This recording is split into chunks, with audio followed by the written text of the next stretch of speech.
While the American agricultural heartland sleeps, an army of 150-kilogram beasts begins a destructive nightly march through the fields. On the other side of the Atlantic, a parallel crisis is unfolding. Across Europe, wolves, highly adaptable predators weighing up to 40 kilograms, have returned to populated areas where they hadn't been seen in over a century. Both species possess staggering biological advantages. A single herd of wild hogs can triple its population in 1 year, while Europe's wolf numbers have nearly doubled in a single decade. These animals thrive by exploiting the very structure of industrial farming. Our high-density crops provide the perfect combination of caloric energy and physical concealment, turning seasonal fields into permanent breeding grounds. This map shows the financial toll across the United States. Annually, feral hogs cause up to $2.5 billion in agricultural damage, heavily concentrated in the South. Zooming in, Texas alone absorbs $871 million of those losses. Commercial cornfields act as high-energy buffets, providing the starch these animals need to pack on fat and accelerate their breeding cycles. A hog sounder targets the heart of the crop. They use tall stalks for concealment, while they systematically shred irrigation lines and uproot newly planted seeds, leaving the soil cratered and useless by morning. In the European Union, the damage is measured in livestock.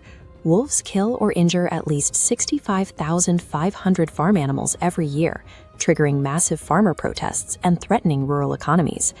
Faced with nocturnal animals that move in large groups and reproduce rapidly, traditional methods are struggling to keep up. A few hunters on foot cannot put a dent in these numbers. Passive defense has reached its limit. To save the agricultural sector, governments have been forced to authorize specialized industrial-scale interventions.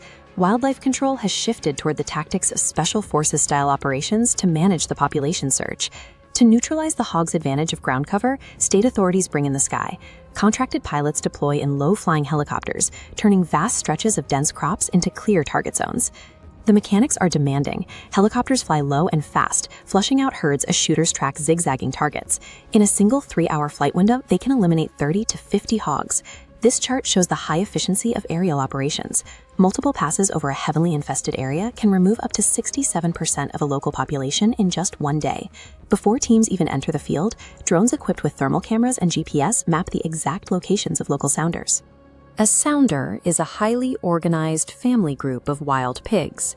Operators use ground control interfaces to coordinate real-time strikes.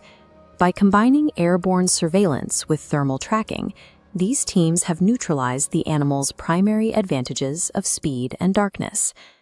Managing Europe's wolf resurgence requires a surgical approach.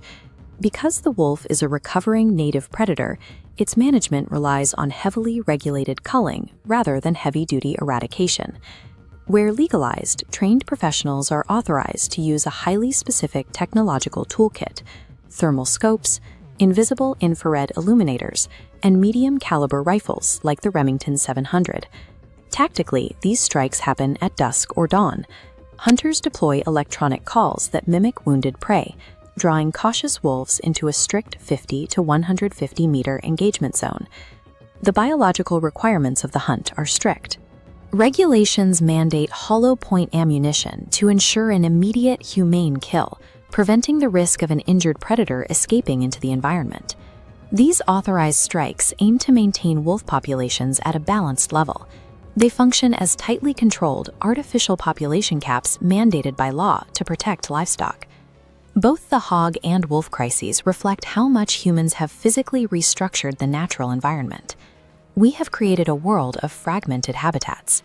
Fragmented habitats occur when large, continuous areas of nature are divided into smaller, isolated patches by roads, fences, and human development. We removed the natural apex predators and replaced complex ecosystems with endless acres of high-calorie corn and dense livestock. In doing so, we built an ideal environment for any species adaptable enough to exploit it. Hogs and wolves are not malicious. They are merely highly efficient survivors thriving in the specialized landscape we designed.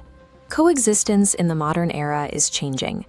Simply leaving nature alone is no longer an option in a landscape dominated by human infrastructure. As we continue to expand agricultural production to feed our own populations, data-driven culling has become a necessary tool for protecting that food supply.